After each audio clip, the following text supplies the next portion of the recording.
I believe all Terry could do, she couldn't stop comparing me to you and going, he's just like her. He's all about the money. She couldn't stop doing that. Oh my God, he's just like her. He's all about the money. Because she heard me asking for compensation on my YouTube channels. I was saying I'm asking for compensation and that I'm a former Crown Ward and I was abused prior to and while in care. But I didn't go into details. I mean, I tried to tell her privately, and I've recorded all that and since then have uploaded it. I tried to tell her, but she kept cutting me off and wanting to talk about all the things that she wanted to talk about.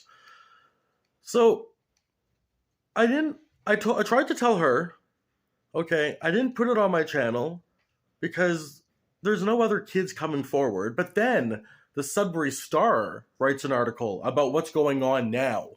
So I create a petition, and then someone creates a blog attaching my name to it. And meanwhile, I'm trying to tell Terry I was abused in there. But she doesn't hear it when I'm trying to tell her, and she doesn't hear it on my channel, all because no kids coming forward the way I want them to.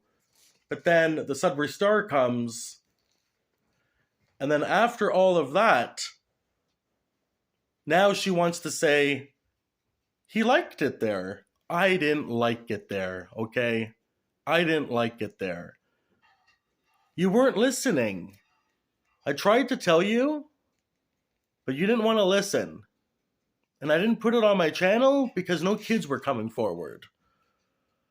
But then the kids earned a Sudbury Star story. Do you get it? And then the Sudbury Star, and then the petition, and then the blog.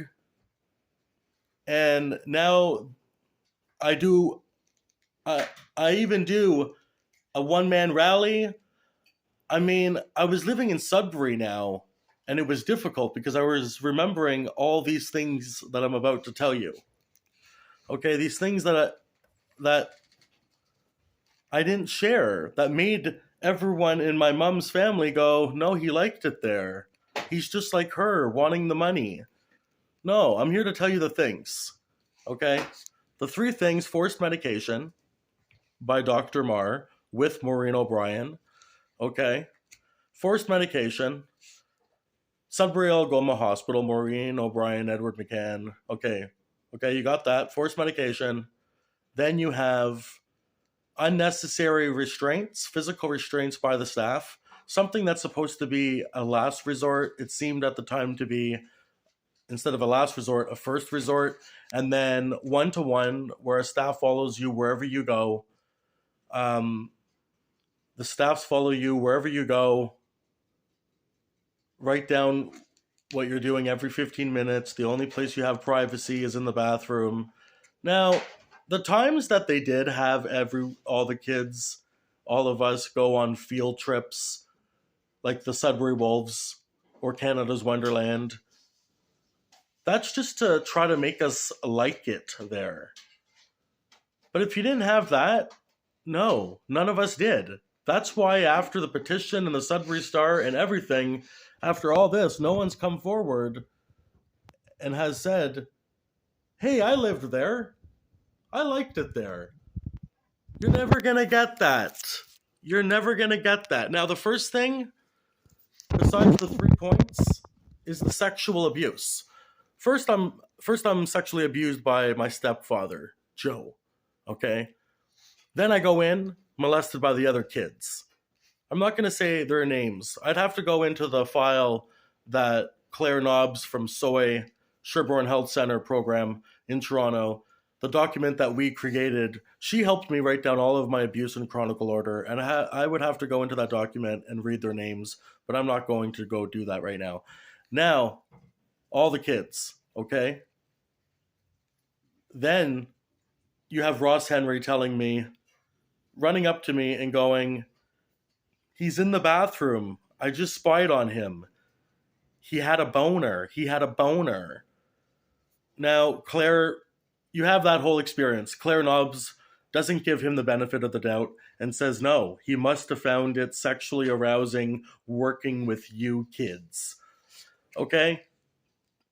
Then you have, what was his name? You have this other worker, okay? And he did, I don't want to get into what he did, okay? He did what he did. I'll document it in another video, okay? And I documented it in the file. Then you have Karen being accused. You got Dave Fagan, but then you have his wife, Karen Fagan. You got her being accused of molesting boys. Now, when I aged out, my mother and I, when I was living in Sudbury, we bumped into Shane. And then after that, because we didn't record that, I wanted something. So I had my mom and I sit down and go, wow, we just bumped into Shane. He says he was molested by Karen. Then you have, so I shouldn't be aging out hearing that Karen molested boys. And then I shouldn't hear that this other female at New Frontiers molested Shane there too. Karen, and then this other, no, she wanted to, but she kept saying, oh, if you weren't a minor, you know, one of those, okay? And then you have Mike Pegalo. He's passed away now, okay? He's the same age as me, and he passed away. And he got 50 grand for being molested by Heather, a female staff member. Now, if it wasn't for all this, I wouldn't believe what I believe. I go where the evidence directs me. And I believe that we were surrounded by pedophiles living in that group home. And I was forced to live in that group home. Okay, against my will. There was nobody who would take me. Nobody. Okay? Nobody in my mom's family, nobody in Carl's family, nobody who would adopt me.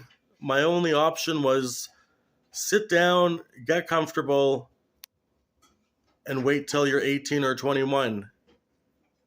All they could provide was warehousing me. Okay? I was being warehoused. And then I'm asked by my mom's older sister, why did you have to go back to your mom? I know, I could have joined a street gang instead.